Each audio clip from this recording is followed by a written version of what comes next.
Hola gente, ¿cómo andan? Bueno, hoy se cumplen 50 años del último golpe militar, cívico y eclesiástico que ha sufrido nuestro país, ¿no? Bueno, para hablar de esto hay que retrocedernos, mejor dicho, un par de años atrás, ¿no? Para entender el golpe de Estado hay que entender que el capitalismo durante el siglo XIX se dio en tres partes, ¿no? La era época de crisis, la edad de oro y la época de las catástrofes.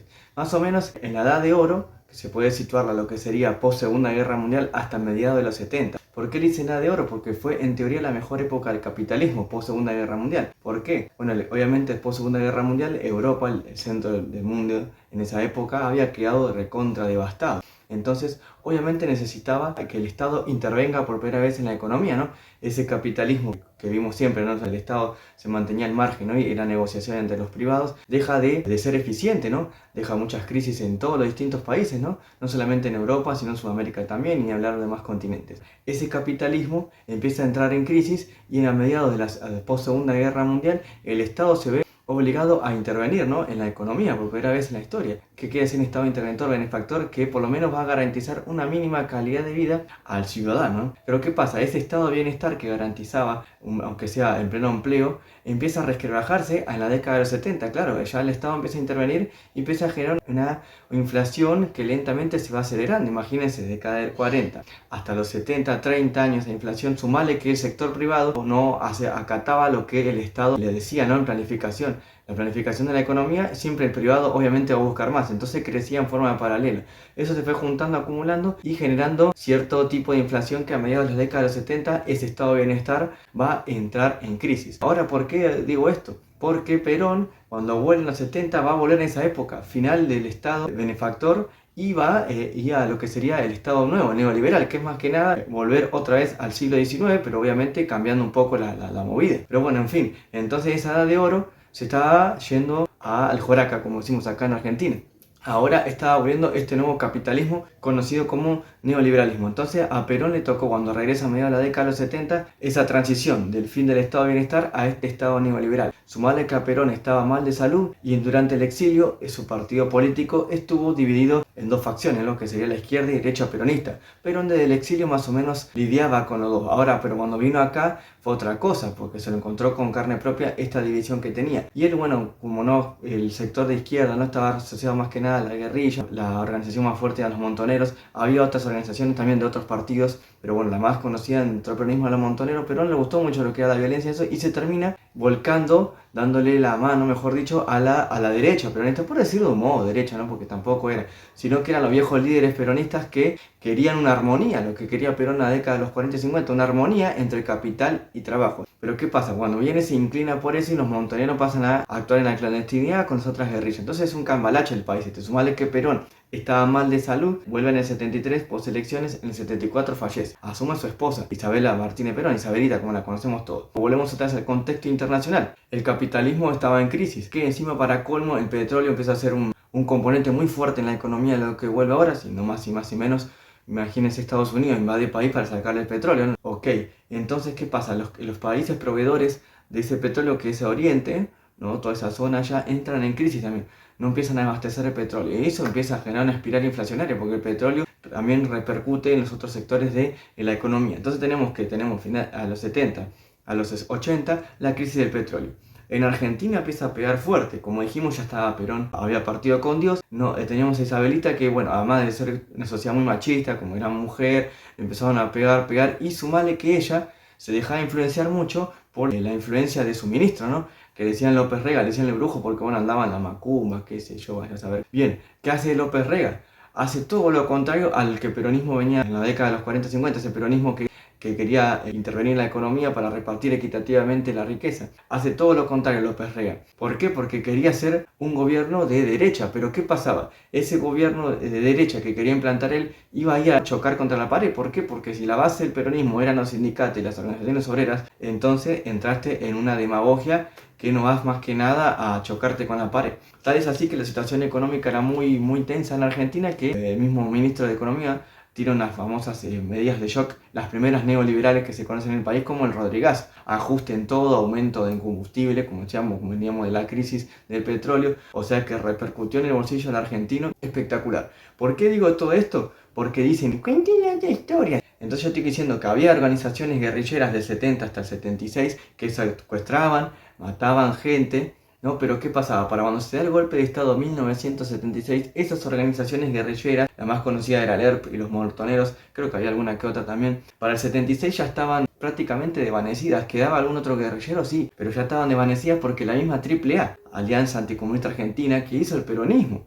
¿no? Con López Rega, con Isabelita, dando lo que hizo, que se encargaba de exterminar a los guerrilleros. Entonces cuando Videla asume las Fuerzas Armadas el 24 de marzo de 1976, la guerrilla fue una excusa, porque ya estaba prácticamente desvanecida. ¿Fue una excusa para qué? Para instalar este nuevo capitalismo que se estaba por venir a nivel mundial, porque ya Chile ya había caído también a mano de este capitalismo de mano de Pinochet, y bueno, ya estaban por cayendo los demás países. ¿Qué pasaba? Esta dictadura, a diferencia de las que hubo anteriores, venía con la idea de perpetuarse al poder. Las otras dictaduras también desaparecían personas y todo eso, pero el objetivo era, damos el golpe de Estado y ponemos un gobierno subordinado. Si se retoba, le damos un golpe de Estado. Era la idea esa, no venía con la idea de cambiar a la sociedad rotundamente. Sí vino este golpe de Estado. Era el ejército, la marina y la fuerza aérea. Las tres fuerzas se unieron para dar el golpe de Estado.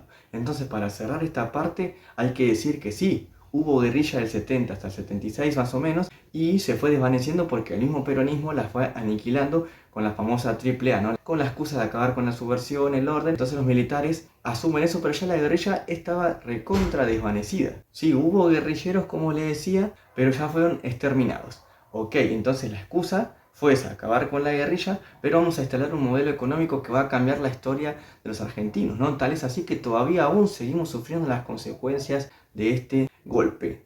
Claro que sí, los montoneros capaz el 90% o más fueron asesinos, ok, pero nosotros creemos en la justicia y todo hombre, te guste o no, tiene que ser juzgado a un proceso judicial y de ahí la justicia va a dictar la condena. Si lo hicieron a los mismos nazis, también se lo tienen que hacer a los montoneros y a cualquiera. Aclaro eso, que todo hombre sí o sí tiene que ser llevado derecho a un juicio, a un proceso judicial y ahí la justicia va a dictar la condena. Bien, ahora sí aclaramos. Llegamos al 24 de marzo de 1976, el día que va a cambiar la historia argentina para siempre. Como dije, las Fuerzas Armadas coincidieron todas en llevar a cabo este plan. En lo político sería lo siguiente.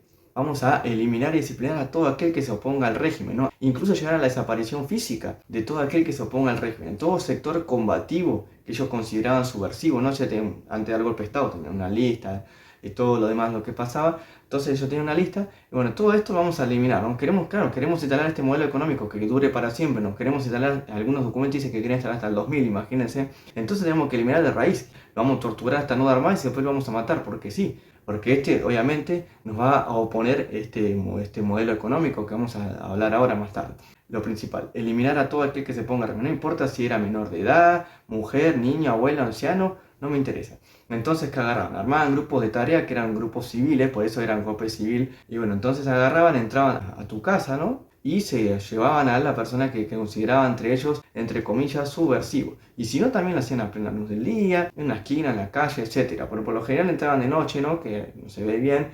Entraban grupos civiles, algunos se ponían media en la cabeza, ¿no? Se raptaban, se llevaban. Y en general los llevaban a un centro de detención clandestino. Acá en Buenos Aires hubo montones, también hubo en distintas provincias, pero el más conocido, el tristemente más conocido es la ESMA. Yo estuve ahí, en la ESMA hasta Núñez, cerca de la cancha de River. Si hoy van un día, van a ver que está un poco más poblado, hay edificios que se construyeron después. Pero en esa época era mucho chalet, estaba más arriba, el Núñez está arriba en la zona de la capital, ya casi en provincia, ¿no? Sobre la Avenida Libertador. Entonces ahí se podía ocultar muy bien a los que llevaban ahí a los torturados, ¿no? ¿Qué hacían con los torturados?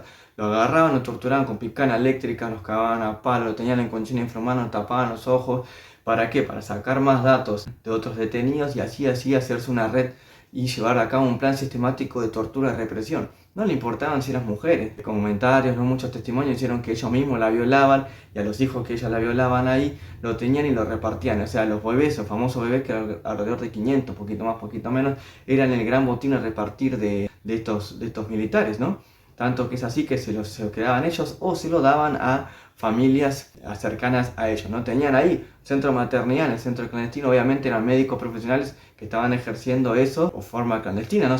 Cuestión es que ahí trataban al bebé y se lo llevaban, y muchas detenidas también eran embarazadas, y así todos se lo llevaron igual, y es así que, bueno, obviamente la primera resistencia fueron las madres, obviamente, de estas personas torturadas, ¿no? Las famosas madres que después que van a ser abuelas Plaza de Mayo, o sea que fueron las primeras en retomarse, por decirlo de un modo, en contra de este sistema. Y bueno, también tuvo el apoyo de los grandes sectores empresarios, de la sociedad rural y de los medios masivos de comunicación. Algunos medios fueron seguidos de cerca, como el caso de Crónica, y otros directamente fueron aliados, como el grupo Clarín. Y también no nos olvidemos de esto, es un golpe eclesiástico. ¿Por qué? Porque la Iglesia Católica apoyó este golpe de Estado. Y también acá un gran error de todos los demás partidos políticos opositores al peronismo apoyaron, inclusive el Partido Comunista, la izquierda y todos ese sector apoyaron el golpe de Estado, sacaron un comunicado, si mal no recuerdo, apoyando este golpe de Estado, cosa que le va a costar después recuperarse todavía hasta nuestros días. Bien, en cuanto al movimiento obrero,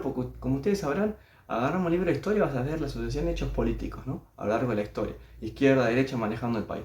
Pero el otro gran sector de la historia argentina, y no por eso menos importante, sino capaz el más importante, es el movimiento obrero. A la par de los cambios políticos, el movimiento obrero también iba, ¿no? Y a marcar historia. Bien, los militares, ¿qué querían hacer? Eliminar, mejor dicho, eliminaron todo tipo de huelga, empezaron a perseguir a sindicalistas. O sea, la lucha obrera dice que era muy demandante la clase obrera argentina. Era como que estaba, ¿cómo puedo decir?, mal enseñada, ¿no? Como que le dieron un montón de cosas que había que eliminar, ¿no? Porque hacían muchas huelgas, le dieron muchas cosas que se podían dar ese lujo, o sea, dar huelgas, ¿no? Entonces, obviamente, vamos a tratar de eliminar a todo sindicalista combativo. A todo aquel que se oponga, lo vamos a tratar de eliminar. Y obviamente el Estado no va a intervenir en la economía para nada, y por ende, si el Estado no interviene en la economía, no va a haber distribución equitativa de la riqueza. Bueno, una vez dado el golpe militar cívico eclesiástico, obviamente estuvieron un par de días para decidir quién se iba a hacer cargo de la presidencia, ¿no? Porque dan el golpe, pero todavía las tres fuerzas no se ponían de acuerdo. Bueno, una disputa entre ellos mismos, queda como presidente de facto, obviamente, Jorge Rafael Videla, ¿no? Bueno, Jorge Rafael Videla era un católico muy creyente, creo que tuvo muchos hijos, o sea, y le decían, para colmo, el ingenio popular siempre era parecido a las Panteras Rosas, lo cual es verdad, pero bueno, en fin, el ingenio popular le puso ese apodo. Bueno, Videla era más liberal, ¿no? Dentro de lo que sería la cúpula esa que se peleaba por llegar a ser presidente. Y sí, aunque no lo crean, era el más liberal Videla. Bueno, en fin, Videla quería, bueno, vamos a instalar todo esto de lo que yo dije, pero después, y de una vez que hagamos todo esto, vamos a salir a la democracia, vamos a poner un partido político y vamos a seguir gobernando solamente que en democracia. Esa era la idea que tenía Videla. Otro peso pesado dentro del golpe de Estado era Macera, que sí, Macera era mucho más oscuro. Imagínense, si Videla era oscuro, Macera era mucho más. Encima yo le digo que era como el Rey León, ¿no? Como era el enemigo, el hermano que era resentido con el otro. Bueno, Macera era igual. Quiso ahí y no pudo, entonces era mucho más oscuro. Pero no por eso los dos eran ambos represores, ¿no? Tenían la idea, vamos a eliminar todo, y dentro del golpe de Estado estaba esa pequeña fracción. Y para ir cerrando esta etapa de lo que fue la política de la dictadura cívico-militar eclesiástica, hay que decir que de los medios mismos masivos de comunicación, ¿no? Agarraba e incentivaban a decir, che, si vos tenés un cuñado que más o menos anda en eso, denuncialo, ¿no? De ahí salía la data, ¿no? Hay que tener en cuenta que no es como ahora que el streaming abunda por todo el país. En ese entonces era radio, diarios y televisión, los tres medios de comunicación, ¿no? Los medios hegemónicos, y de ahí se alentaba a decir cualquier cosa que se retobaba, denuncialo, que le va a caer los militares. Increíblemente, pero real. Entonces, más o menos, ese fue el objetivo que tenían los militares a lo largo de estos 8 años, ¿no? 8 o 7 años que va a durar hasta el 83, esta dictadura cívico-militar eclesiástica. Ahora vamos a pasar al plan económico. Acá sí hay que empezar porque todavía estamos sufriendo las consecuencias. El ministro designado por Videla fue José Alfredo Martínez de Hoz. Viene una familia tradicional, más llamada tradicional. Nos enseñaron en el colegio que esta tradición en realidad es conservadora, familia conservadora, o sea, es el grupo de poder de esas 400, un poco más, poquito menos, que se enriquecen cambiando los gobiernos de izquierda a derecha, se enriquecen igual, ¿viste? Pero bueno, en fin, él pertenecía a eso. Es más, cuentan que él estaba en África cazando leones cuando se enteró que tenía que ser ministro de Economía. Dicen que su tatarabuelo era traficante de esclavos, estaba a favor de los ingleses en las invasiones inglesas, en 1806-1807 creo, y encima estaba a favor de Cisneros cuando se declaraba la Revolución de Mayo, o sea que vamos para atrás ya de entrada. Bien, este muchacho se tenía que hacer cargo de un espiral inflacionario que había dejado el Rodrigazo, que fue por eso una de las que la dictadura contuvo mucho apoyo civil, ¿no? Porque la economía se había ido al joraca. Entonces tenía la misión de ahora, ¿cómo vamos a frenar un poco la inflación? Bueno, llevó a cabo un par de medidas que todavía estamos sufriendo las consecuencias si usted sale a la calle. Bueno, Martínez de Oz decía, o viendo sus discursos, si lo pueden buscar ahí en internet lo van a encontrar, pero más o menos decía en sus discursos, liberar la economía. No sé si le está sonando algo. Que la Argentina tenía dos problemas. Una clase obrera muy demandante, como decía, que la mal acostumbrada, mal enseñada, no mal criada, porque hacía, no sé, una de las cosas hacían paro por cualquier cosa, era una de las cosas que se más o menos circulaba ahí en el modelo económico, y la otra, una industria nacional que era muy ineficiente. Dos problemas que tenía que solucionar Martínez de Oz. Es por eso que va a llevar políticas, como dije, antisindicatos, ¿no? Prohibiendo el derecho a huelga, y con un montón de cosas más, como dijo en anterior, no voy a volver a eso, y me voy a retirar lo que sería la industria nacional. No sé si vieron la propaganda esa que está el sujeto ahí que está viendo, se sienta en una silla fabricada argentina y se cae, y después se sienta en una silla producida internacionalmente, ¿no? Traída de afuera, y es mejor, ¿no? Bueno, eso simboliza la política que que les voy a explicar ahora, mejor resumido, imposible. Entonces, ¿dónde está la trampa que activa el sentido común? Que claro, entran mejores cosas y yo puedo comprar, ¿entendés?, al mismo precio que las industrias nacionales. Claro, pero ¿dónde está la trampa? Que la industria nacional quiebra.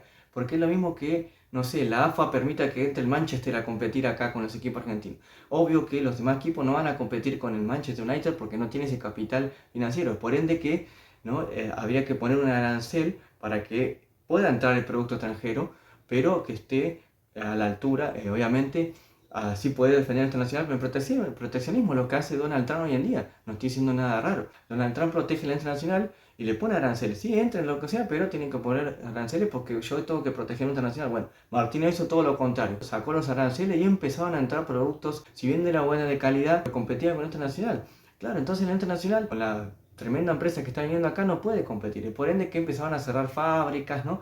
Y sumarle que la actividad sindical estaba siendo reprimida por los sindicatos, que era una clase obrera totalmente obediente. Encima, para colmo, decía que el Estado estaba mal en subsidiar, ¿no?, a la industria local, por ende le sacó la mano, le corre la mano el subsidio nacional a las pequeñas pymes y empiezan a quebrarse, ¿no? Imagínense, entonces esas secuencias se van a sufrir obviamente después, post dictadura también, la estamos sufriendo ahora. Ustedes ven los barrios, todo eso, carenciados, es porque se empieza a profundizar ahí. Si bien antes existía varios carenciados, ahí se empieza a profundizar mucho. ¿Qué tuvo esta idea José Alfredo? En liberar la economía. No sé si les suena la palabra esta otra vez. Liberar la economía al mercado, ¿no? Sin estudios. ¿Para qué el Estado tiene que intervenir? Es un acuerdo entre privados, que aquello, que lo otro. Vamos a intervenir la economía. Con una frase que viene de la escuela esa austriaca. Achicar el Estado es agrandar la nación. Claro, vos achicás el Estado, pero haces triza la industria nacional y se pierden un montón de fuentes de trabajo. Ahí estaba la trampa. Claro, suena lindo, ¿no? No, está bien, ¿por qué con mi plata yo tengo que solucionar? Claro, pero bueno, no lo voy a negar, pero bueno, más o menos es así el lema. Por ende, empieza a ser un desmantelamiento del Estado, de ese estado de bienestar, como yo dije con anterioridad, lo empieza a destruir prácticamente, y para frenar un poco la inflación producto del Rodrigazo, hace, no sé si les suena ahora, pero bueno, agarra, frena la emisión monetaria y toma deuda. De esta manera logra frenar un poco a comparación del Rodrigazo, por lo menos por un tiempo, no hace una burbuja, y logra frenar la inflación, pero por poquito tiempo porque se le dispara después a Martínez. Entonces agarra y empieza a esto generar discordia entre las Fuerzas Armadas, porque era como una especie de ser querido por Videla, ¿no? Era Videla y reflejado en la economía. Lo que quería Videla en la economía lo estaba haciendo. Claro, entonces, como dije, el ejército estaba un poquito dividido y mira, está diciendo, este muchacho no está frenando la inflación, va a empezar a generar descontento, le decían a Videla por Martínez de Oz. Bueno, ya para el año 1977 empieza a mostrar falencia la dictadura, empieza a perder un poco también de apoyo popular, ¿no? Inclusive ya obviamente, porque obviamente todos los partidos políticos han sufrido a un compañero desaparecido. Bien, para el 77, como volviendo otra vez a la huelga de Plaza de Mayo, empiezan a tener gran auge en los medios, ¿no? Empiezan a venir organismos internacionales, sumarle que Argentina estaba por jugar al año siguiente, en el 78, y logran tener contacto, ¿no?, con el Buenos Aires Herald, que era Buenos Aires Herald, el diario de la Comunidad Británica. Estar en inglés y tener, bueno, obviamente ser británico y tener inmunidad por ser, obviamente, de ese país, entonces tenía cierta, poquito libertad. Fue uno de los pocos medios de comunicación que los militares no pudieron penetrar, ¿no? Por ser la Comunidad Británica no quisieron tener quilombo, lo han dicho.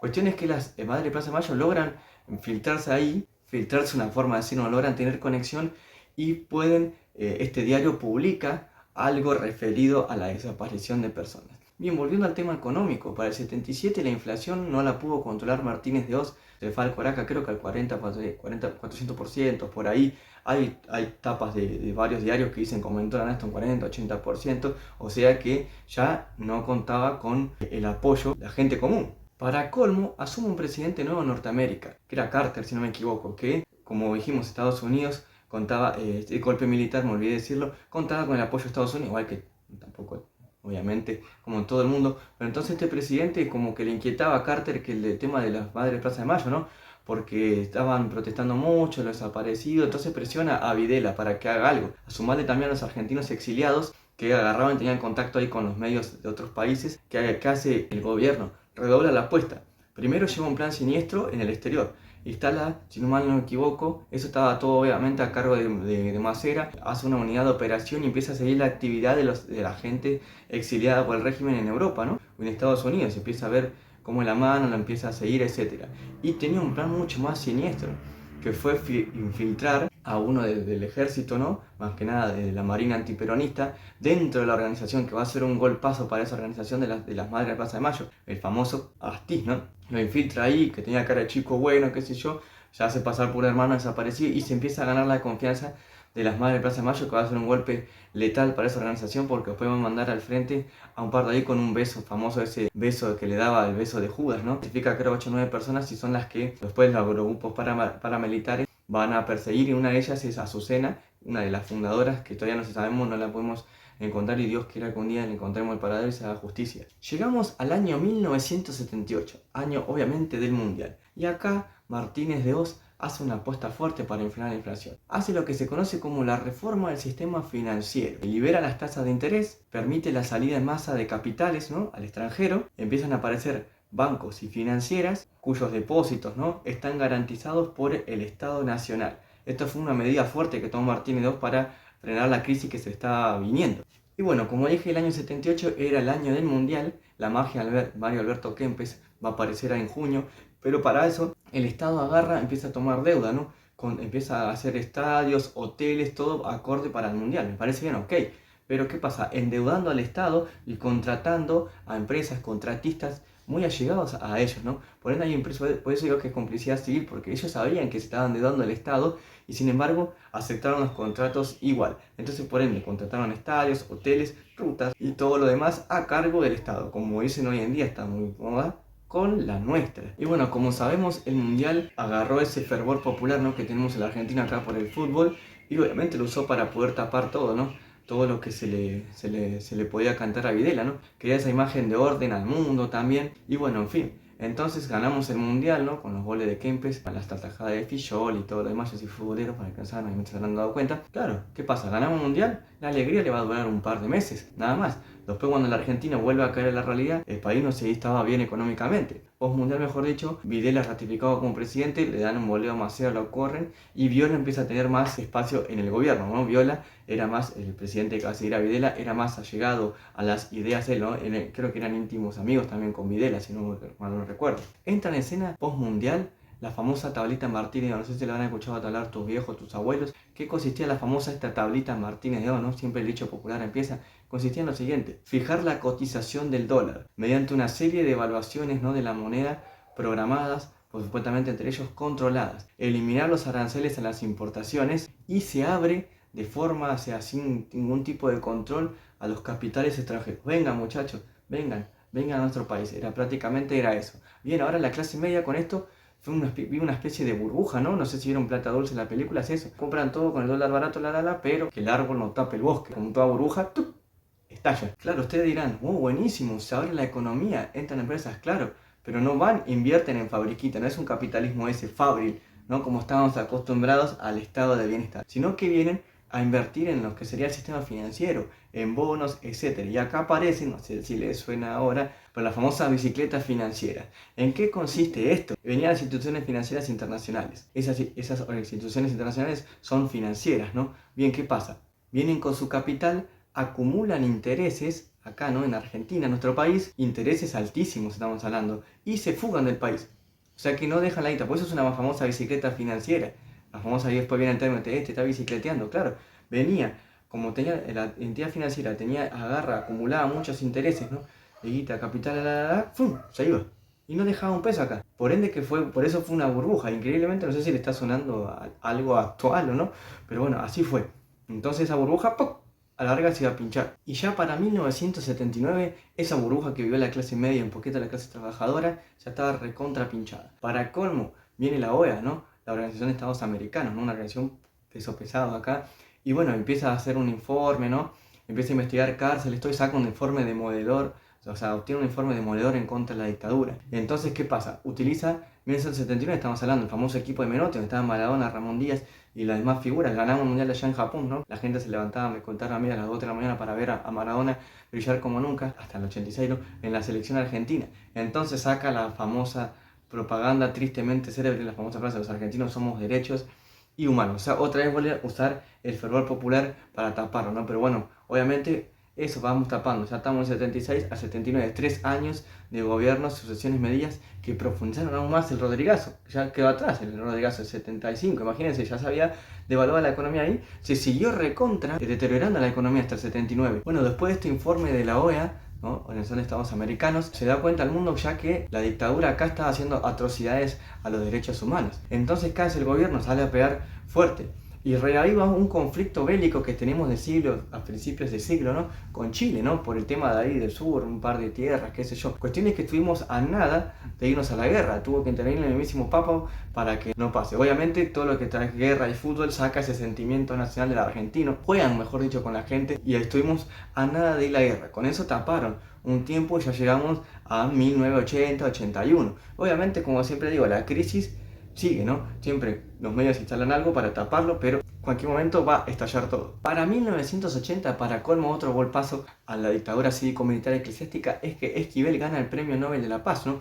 Un argentino, y creo que en un discurso tira medio indirecto un palo hacia la dictadura. Así que ya para 1980, entonces la dictadura empieza lentamente a resquebrajarse. Entonces ya avanzamos en los 80 con un gran debilitamiento, porque encima para cómo la situación económica no estaba mejorando. Entonces tenemos crisis económica, conflictos entre ellos, y en 1981 esa tablita de Martínez de evaluación programada no hizo más que nada que volar todo por los aires y hace que Videla se corra a un lado y asuma a Viola. Como dije, también era del ala, más o menos dentro del ejército, más parecido a lo que sería Videla. Pero bien, también Viola no pudo hacer freno a la crisis, ¿no? Él tenía edad de trasladarse hasta el 85, más o menos en el poder, ¿no? Quedarse, mejor dicho, hasta el 85. Pero no pudo hacer frente a tremenda crisis, claro, una devaluación de la moneda programada. Pero eso lo sé hasta yo, que yo no sé nada de economía. Y para 1981, los grupos políticos ya dejan esa oscuridad, ese miedo, ese letargo, como se dice acá, y forman lo que sería la multipartidaria, que era, bueno, organizaciones políticas que estaban en contra de la dictadura, y ya la democracia empieza a sumar levemente, pero en fin, la gente ya empieza a perder ese miedo que tenía en los 70. Esta organización quería el llamado a elecciones. Para colmo, asume Galtieri, ¿no? Se hace una especie de autogolpe dentro del golpe. Galtieri, como verán, no sé si vieron su fisonomía, era grandote, ¿no? Y bueno, parecía esos generales yanquis norteamericanos que vemos nosotros en las películas. Bueno, él se creía el loco se creía uno así. Cuestión es que era obviamente muy allegado a lo que sería entonces la Casa Blanca. Ya estaba Reagan ahí de presidente, el actor, ¿no? Que lo nombra Volver al Futuro, que Ronald Reagan en el 85 era presidente. Bueno, ya ahí Galtieri se quería se quería un militar yanqui. Bueno, Galtieri asume en diciembre, no me acuerdo bien la fecha ahora, de 1981. Bien, ya para marzo de 1982 la gente sale y le hace una primera huelga a la dictadura con el lema paz, pan y trabajo. ¿Qué quiere decir? Que ya está tambaleando la dictadura. Claro, porque no solucionó los problemas económicos. Bien, entonces, ¿qué hace este gobierno? Vamos a jugar fuerte, vamos a reavivar un conflicto otra vez geográfico que ya llevamos siglos en los argentinos. Es obviamente la ocupación de las Islas Malvinas, que no hace más que nada marcar el inicio del fin de la dictadura cívico-militar eclesiástica. Bueno, antes que nada hay que decir que obviamente la huelga fue muy duramente reprimida, incluso hubo un par de muertos, así que bueno, en fin, ya la dictadura necesitaba ese golpe de timón y era lo que yo dije, reavivar ese conflicto bélico con Gran Bretaña. Solamente un loco se le ocurre hacer en un país subdesarrollado como estaba Argentina, una tremenda crisis económica, hacerle una guerra a uno de los mejores ejércitos del mundo. Por más que estén en crisis económica, porque ya estaba Margaret Thatcher como primera ministra allá, también quería salvar su imagen, o sea que le vino como anillo al dedo. Galtieri creía que Estados Unidos le iba a apoyar, sin embargo, Estados Unidos públicamente dijo que no, vamos a ayudar a los dos, no me voy a mantener al margen, mentira. Obviamente Estados Unidos, ¿por quién se va a volcar? Se volcó obviamente en apoyar a Gran Bretaña y lo dejó solo a los famosos pibes de Malvinas, que jamás olvidaré. Lo dejaron ahí solo sin el apoyo mismo del gobierno, apoyaba, pero bueno, en fin. Entonces ya la guerra de antemano íbamos mal. Así todo, dicen las crónicas que los argentinos, pese a todo esto, los soldados argentinos le hicieron frente a los ingleses y si hubiesen tenido más apoyo del gobierno, capaz algunos dicen que le hubiésemos ganado la guerra. Pero bueno, eso quedará a revisar los historiadores. Y bueno, el resto ya es un poco más historia conocida. El 2 de abril desembarcan en las Islas Malvinas, bueno, tras un pequeño combate logran quedarse y bueno, y acá obviamente otra vez utilizan el fervor, ese nacionalismo popular de la gente laburante y lo celebramos acá los argentinos con una plaza de Mayo llena. Pero sin embargo, ese conflicto iba a durar un par de meses porque obviamente Gran Bretaña no se iba a quedar con los brazos cruzados. Como dije, Margaret Thatcher quería limpiar su imagen también, que eran las mismas políticas que estaba aplicando la dictadura acá, ¿no? Esas políticas económicas, devaluar la moneda, etcétera, lo estaba haciendo Thatcher allá. Era lo mismo, estaban ahí más que nada porque querían limpiar su imagen ambos gobiernos. Entonces, para colmo, Thatcher organiza una movida espectacular, ¿no? A nivel bélico que no se veía desde la Segunda Guerra Mundial. Hunde el famoso crucero General Belgrano que estaba fuera de zona de combate. Cuando se quejan que le hicimos un gol con la mano, cuando le digo, hay que tirarle esa. Ah, ustedes no dicen la mano, ustedes tiraron un submarino, un buque, mejor dicho, un barco que estaba fuera de zona de combate, así que no vengan a hacerse ética y moral. Ah, y encima cuando nos invadieron, se llevaron toda la torta allá a Inglaterra y no nos dejan entrar ahí, el famoso tesoro cuando nos invadieron en 86, 87, no digo, nos invadieron ellos y se llevaron el oro y no nos dejan tocar a nosotros, así que no me vengan acá porque se van a enojar con un gol con la mano.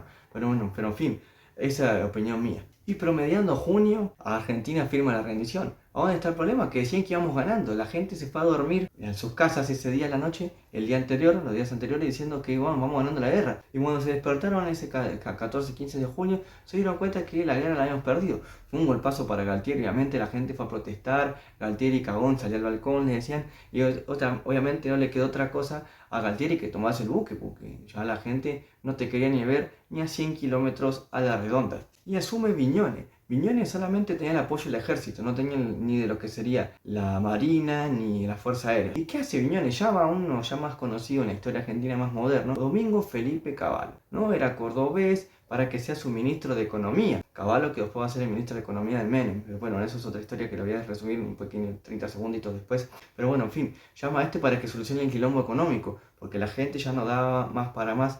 La situación económica, política, social argentina con el gobierno cívico, militar y eclesiástico fue un fraude. Y llama a otro fraude que fue Cavallo. ¿Qué hace Cavallo? En vez de atender la necesidad de la gente, agarra y nacionaliza, estatiza, sí, con la nuestra, la deuda de los grandes grupos privados del país, internacional, nacional, o sea, todo lo que era privado lo estatiza. O sea, esa deuda privada pasa a ser parte del Estado. Con la nuestra tenemos que pagarle a los responsables civiles de la dictadura cívico-militar eclesiástica. Esa es la primera medida que toma Cavallo, o sea que ya nos vamos para el muere. Y el conjunto de partidos políticos, que yo dije con anterioridad, agarra y convoca a una huelga general en diciembre. Obviamente fue dura, reprimida, obviamente por la dictadura, duramente, hubo muertos, etcétera, etcétera. Ya marcaba con esto el fin de la dictadura cívico-militar eclesiástica. Y no le queda otra a Viñones que llamar a elecciones para el 30 de octubre de 1983. O sea, pasamos de diciembre del 82 al octubre del 83. Si no le quedó otra porque si no era boleta, la gente iba a entrar hasta la Casa Rosada, ya se había perdido el respeto a los militares porque no se lo ganaron ellos mismos, no hicieron nada con la economía, la empeoraron más que el Rodrigazo. Y bueno, una última jugada de gobierno es que Viñones decreta la quema de todos los archivos que puedan molestar a algún tipo militar, ¿no? Sea de menor rango o de mayor rango, los tilda, los manda a quemar todo, para que obviamente después si se inicia un tipo de juicio, por lo menos le va a costar un poco más o no va a ver toda la realidad completa de los desaparecidos, las torturas, etcétera, etcétera. Por eso estamos costando ahora y ya van casi más de 40 años, creo, el 83, más de 30, y no lo podemos encontrar, claro, porque si mandaron a quemar todo eso, anda a cantar la Gardel. Y obviamente la democracia ya empieza a ser tema de charla en bares, cafés, en casa. Y bueno, y va inclinando un poquito la balanza a lo que sería el radicalismo encabezado por Raúl Alfonsín, porque el tema de si había que enjuiciar a los militares o no, la gente quería enjuiciarlo por todo lo que hicieron. Entonces ahí aprovechó Alfonsín eso y encaró su discurso de ese lado y ganó la elección. Finalmente, antes de irse encima para Colmo, le decreta una ley de amnistía, que los militares se lo voy a tocar, cuestión, bueno, obviamente la decreta, pero creo que se cae abajo después una vez asumido Alfonsín. Entonces asume Alfonsín en diciembre del 83, darse el famoso discurso que da él, que en realidad es un discurso de unión, ¿no? Porque también llama, creo que a los partidos políticos opositores a construir una Argentina nueva, y bueno, en fin, termina ganando el radicalismo, y los peronistas son derrotados por primera vez en toda la historia. Ahí nomás también, pero bueno, fuimos derrotados, yo me considero peronista. Pero ¿qué pasaba? Asumimos el 83 y como dije, Alfonsín tenía que agarrar una deuda externa altísima que los militares dejaron impagable, que vamos a tardar 200 años de pagar. Encima los gobiernos que le siguieron después, como el de Menem, Macri, de la Rúa, todos esos demás, e incluso Milei ahora, pidieron deuda. O sea, en vez de pagarla para que nuestro salario crezca más, pidieron deuda. Es increíblemente, pero real. Entonces Alfonsín agarra una sociedad así, individualista, ¿no? Temerosa, con muchos familiares que tenían desaparecidos, y algo que va a ser un problema para las democracias, que son sociedades influenciables por los medios masivos de comunicación. Alfonsín lo podemos situar lo que sería centro izquierda, ¿no? Bueno, menos, porque lo que sería su política social, porque bueno, enjuiciar a los militares, etc. Pero bueno, después tuvo al final de su mandato, hay que tambaleó un poco, por lo menos no sé por dónde encasillarlo, ¿no? En cuanto a económico fue un desastre lamentablemente los últimos años de Alfonsín, que en paz descanse, pero bueno, yo valoro que hayan enjuiciado a los militares, así con errores y todo, asumió, y bueno, se encargó una época difícil porque decían muchos que le dieron la democracia cuando asumió Alfonsín, pero no sabían cuánto iba a durar esa sensación, y a medida que pasaron los días, sí ya se fue acentuando, y bueno, eso lo encaró Alfonsín. Suponerle que también la policía seguía siendo de la dictadura cívico-militar eclesiástica, porque a los menores de edad que caminaban de noche los agarraban de los pelos, los llevaban a la comisaría, por más que caminaban por ir a comprar algo, o sea, seguía esas cosas, ese pensamiento, los viejos vinagres que decía Sumo seguía, ¿no? De la sociedad, pero bueno, lentamente se fue yendo. Y bueno, después va a agarrar Menem, con Cavallo, el ministro de los militares, y va a agarrar esa sociedad influenciable y va a hacer todo lo que quiso, claro, porque todo el que lo podía hacer algún tipo de alguna objeción a esas políticas neoliberales, como dije, se van a profundizar mucho con el gobierno de Menem. Esas políticas de exclusión social que hicieron estos militares con Menem se van a recontra profundizar, pero mucho más, ¿no? Alfonsín hay en el medio ahí, es una especie, no sé de cómo de calificarlo, porque Alfonsín trató de aguantar como pudo, pero bueno, esa oleada neoliberal que se está dando todo en el mundo, lamentablemente se lo llevó puesto a él. Y bueno, Menem obviamente lo va a profundizar y encarnizar en carne propia, y nos va a llevar todo a la crisis 2001, ¿no? Con De la Rúa también, que en vez de cambiar el eje, siguió con ese eje. Bueno, después vienen los 5 presidentes en la semana, asume Dualde, que logra frenar un poco la crisis, pero ahí nomás un poquito, la logra frenar. Pero él se quería postular, pero bueno, el asesinato de Costecchi y Santillán para mí marcan el fin del neoliberalismo. Ya había sido en 2001, con la famosa crisis que De la Rúa se va, sigue ahí el neoliberalismo en ese trance, hasta el 2002 el asesinato de Costecchi y Santillán, que para mí ya frena, porque la gente le dejó de creer a los medios. Sale la famosa frase, ¿no? Toma Clarín porque será el medio más hegemónico en ese entonces, que dice, no se están meando, y Clarín dice que llueve. Claro, ahí sale esa frase, ¿por qué? Porque nos hicieron creer que en la protesta esa donde se asesinado Costecchi y Santillán, que la estación de tren se llama así por eso, porque fue asesinado ahí, en el hall de esa estación, nos habían hecho creer en un programa televisivo que tiraban piedras violentos, pero sin embargo un camarógrafo, no me acuerdo el nombre ahora, que pudo tomar la imagen de cómo la policía lo cagaba a palo, como hizo Cristina en Argentina, a los militantes estos. Entonces obviamente el gobierno que seguía después de este Dualde, que quedó mal parado, tenía que cambiar el eje, porque si seguía ese eje iba a ser una masacre. Entonces como asume Kirchner ahí y trata de darle un giro a la centro izquierda, ¿no? Por decirlo de un modo, no va a ser tan difícil porque asume un gobierno muy debilitado con el 22%, ¿no? Porque tenía que ir un balotaje y Menem se baja por presión de este grupo que ya venía de la dictadura, atorando, decía, no, si esta asume con mucho, va a poder hacer lo que quiere. Entonces, bájate y que suma con un 22%, y va a tener que hacer alianzas con nuestros partidos y partidos políticos opositores para llevar a cabo su política. No la va a poder llevar al 100%. Sumarle que nosotros estamos en crisis también porque la gente no nos consume. Claro, nosotros es medio demagógico. ¿Por qué demagógico?